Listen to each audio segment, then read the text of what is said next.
네, 첫 번째 이야기는 한 해를 마무리하면서 또 한 해를 어떻게 준비하면 좋은지입니다. 우리가 신앙생활을 열심히 하면서 매번 똑같은 것을 반복하는 힘을 느낄 수가 많아요. 그러다 보면 자연스럽게 지쳐버리면서 무기력해지거나 나태해지거나 혹은 하나님께 나아가는 그 원동력을 잃어버리고 지금 현재에 만족해버리는 일이 벌어집니다. 그렇기 때문에 우리에게 주어진 많은 선물들을 활용하는 것이 중요한데요. 특별히 한 해를 기준으로 우리의 신앙생활을 돌아볼 수 있는 전례력이 있겠죠. 그래서 전례력을 통해서 우리가 어떻게 준비하고 어떻게 나아갈지를 체크하려면은 여러 가지 체크하는 방법이 있지만 두 가지를 하나 말씀드릴게요. 첫 번째는 신자용, 또 하나는 사제용으로 한번 이야기를 해볼까 합니다. 자, 신자 버전으로 얘기할게요. 우선 작년 대림 시기부터 지금 그리스도왕 대축일까지 내가 어떻게 지냈는지 보는 겁니다. 하지만 이게 막연히 보라고 하면은 사람들이 어떤 것을 했는지 그저 막연하게 느껴질 뿐이에요. 아무래도 몇몇 카테고리로 나누면 좋겠죠. 그래서 저는 주로 이런 식으로 얘기를 하는 것 같아요. 첫째, 관계를 중심으로 대림, 성탄, 사순, 부활, 연중을 어떻게 지냈는지, 또 신앙을 중심으로 대림, 성탄, 사순, 부활, 연중을 어떻게 지냈는지, 즉 특별히 기억이 나는 에피소드를 중심으로 한번 적어보는 겁니다. 그리고 두 번째로는 신앙생활 하면서 어떤 거를 1년 동안 신앙적으로 내가 성장을 위해서 혹은 내가 의도하지 않더라도 어떤 기회가 닿아서 시도한 것이 무엇이 있는지, 그리고 어떤 것을 포기하고 내려놓게 되었는지, 그래서 무엇을 시작했는지와 무엇을 내려놓는지를 보면은 내가 어떤 결실을 맺었는지 보일 수가 있겠죠. 또 내가 실질적으로 어떤 기도를 얼만큼 했는지, 그리고 기도 장소를 확인해 보고 내가 주로 가던 기도 방식, 장소, 사람, 만났던 사람을 돌아보는 겁니다. 그러면 자연스럽게 내 신앙에 대해서 조금 다각도로 볼 수 있을 거예요. 그리고 신앙에 대해서 어떻게 알려고 노력했는지도 보면 좋겠죠. 그 알려고 하는 노력은 성경인지, 교리인지, 사회교리인지, 기도, 영성생활인지, 혹은 전례인지, 이런 식으로 카테고리별로 나눠서 보면 도움이 됩니다. 그리고 난 다음에 새로 시작되는 1년을 맞이하기 위해서 준비할 것은 내가 어떤 기대를 가지고 하고 싶은지를 상상을 해보는 거예요. 만약 저번 대림 때 특별한 게 없었다면은 이번 대림은 마치 이스라엘 사람들이 메시아를 기다리는 것처럼 구약 성경이나 어떤 성경들을 읽겠다, 혹은 예언자들의 글들을 읽겠다, 이런 식으로 하나의 목표를 정하는 것이죠. 혹은 인터넷에 보면 굉장히 많은 것이 대림 시기 동안 실천사항 같은 것도 많이 있을 겁니다. 이런 식으로 각 시기별로 대림, 성탄, 사순, 부활, 연중 시기별로 내가 무엇을 해보면 좋을지를 미리 한번 써보는 겁니다.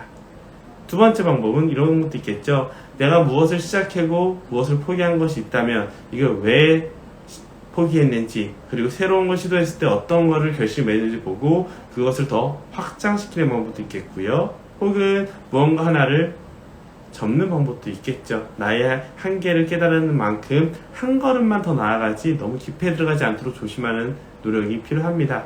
이런 식으로 내가 모르는 영역을 일부러 올해는 이런 분야를 좀 공부를 해봐야지, 혹은 올해는 이런 식으로 한번 신앙활동을 해볼까 라는 것도 있겠죠. 그래서 하나 추천드릴 만하면은 시기별로 성지순례를 가는 것도 좋습니다. 매주 간다고 하면 굉장히 부담이 되지만 대림 시기 동안 두 군데, 혹은 서울에 있는 성지를 가겠다. 성탄 시기는 너무 짧으니까 패스하고, 사순 시기 동안은 강원도나 충청도나 전라도나 경상도 어떤 지역을 하나 정해서 성지순례 다녀오겠다. 이런 식으로 시기별로 가는 것도 좋을 거고요. 혹은 어떤 인물을 잡아서 가는 것도 좋습니다.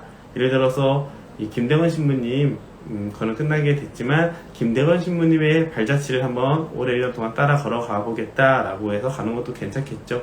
이런 식으로 자신만의 주제를 잡아보는 겁니다.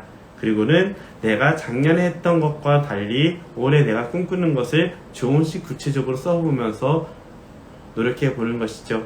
물론 다 완벽하게 할 수는 없습니다. 왜냐? 언제 어떤 일이 벌어질지 모르기 때문이죠. 그럼에도 불구하고 무언가를 계획을 해보고 실제 시도를 잠깐이라도 해봤다는 것만으로도 작년과는 다른 올해가 될 수 있기 때문이에요. 이런 식으로 신자들이 적응한다면 새로운 전례력을 시작하면서 기대와 희망을 갖고 나아갈 수 있을 겁니다. 그러면 사목자 그리고 단체 장들은 어떻게 하면 좋을까? 내년 계획을 잡는 것이 굉장히 중요한데요. 올해 1년 동안 하면서 우리에게 무엇이 부족했는지를 살펴보는 겁니다. 특별히 코로나와 같은 시기에서는 사람과의 만남이 부족했을 거고 사람들도 많이 떠났을 거고요. 또 체계도 많이 흔들렸을 겁니다. 그러면은 체계를 다시 잡는 스타일로 간다면 어떤 방향으로 갈지 이런 걸 정해보는 것도 괜찮겠죠. 그래서 내년 1년에 전례력을 먼저 정해놓고요. 그 전례력 안에서 본당과 관련된 행사들 그리고 주요 행사들 예를 들어서 천년성체나 세례식 혹은 견진 있으면 견진도 이런 식으로 잡아놓은 다음 또 본당회 같은 것도 잡아보면 좋겠죠.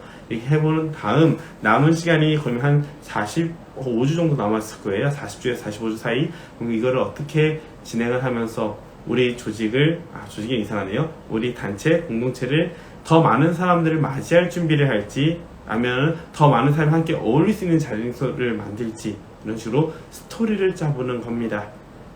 예를 들어서 전례력을 가지고 하면 괜찮겠죠. 대림 시기 동안은 사람들을 맞이하는 작업을 한다면 성탄 시기에는 사람들이 왔을 때 함께 기뻐할 수 있는 축제 자리를 만들고 그 다음에 사순 시기 동안은 우리의 신앙을 다시 처음부터 돌아보는 작업을 한다면 부활 시기 동안은 우리가 돌아봤던 것을 밖으로 표현하는 시간을 갖는 것도 좋을 겁니다. 이런 식으로 계획을 잡으면서 스토리를 잡는다면은 아무래도 매번 똑같이 반복되는 행사 혹은 일정이 아니라 어떠한 흐름 안에서 이어지기 때문에 끝났을 때 무언가를 해냈다라는 자부심과 함께 우리도 알지 못한 사이에 무슨 결실들이 맺어져 있을 거예요. 이런 식으로 내년을 준비하면서 새로운 전례력을 준비하면서 제일 중요한 자세는 미리 그려보고 상상해보고 기대하는 겁니다. 그렇게 된다면 매번 반복되는 전례력이겠지만 매년 찾아오는 성탄절이지만 오늘의 성탄절과 작년의 성탄절과 내년의 성탄절은 분명히 다른 의미로 다가올 겁니다. 이렇게 흘러가는 시간 안에 의미를 담을수록 우리의 삶은 보다 풍성해질 것이죠. 그래서 이제 얼마 안 남은 새해 전례력으로서 새해를 맞이하면서 이번에는 또 어떤 희망을 그려볼지 한번 상상해 보면 좋겠습니다.